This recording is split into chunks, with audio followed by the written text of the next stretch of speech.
Salut tout le monde, c'est Darius, bienvenue sur Écrire un programme. Aujourd'hui, on parle de quelque chose d'assez intéressant et croyez-moi, beaucoup de gens se posent encore la question, est-ce que développer en .NET coûte de l'argent?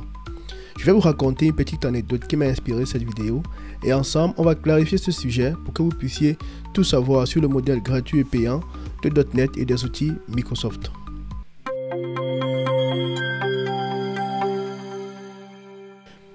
Il y a de cela quelques semaines, un ami développeur senior Java m'a contacté pour l'aider à réaliser une application en .NET qu'il devait créer dans le cadre de son travail. Tout se passait bien jusqu'à ce qu'il lâche une phrase qui m'a surpris. J'espère que cela ne sera pas payant parce que les outils Microsoft sont toujours payants. J'étais comme... Et là, j'ai réalisé que beaucoup de développeurs pensent encore que développer en .NET coûte forcément de l'argent. J'ai pris le temps de lui expliquer et aujourd'hui, je veux partager ça avec vous. Alors, clarifions les choses. Depuis 2016, .NET est entièrement open source grâce à .NET Core qui est maintenant la version principale. Voici ce qui est gratuit. Le framework .NET lui-même, les bibliothèques de base et de nombreux outils inclus, Visual Studio Code qui est un éditeur gratuit pour tous les langages. Il est compatible Windows, macOS et Linux. Visual Studio Community qui est un IDE parfait pour les développeurs individuels, les petites équipes et même les petites entreprises.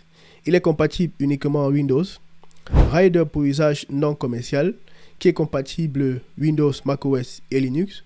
Je précise ici usage non commercial parce que c'est un éditeur qui était entièrement payant jusqu'en octobre 2024, date à laquelle JetBrains a annoncé qu'il existe désormais une licence non commerciale.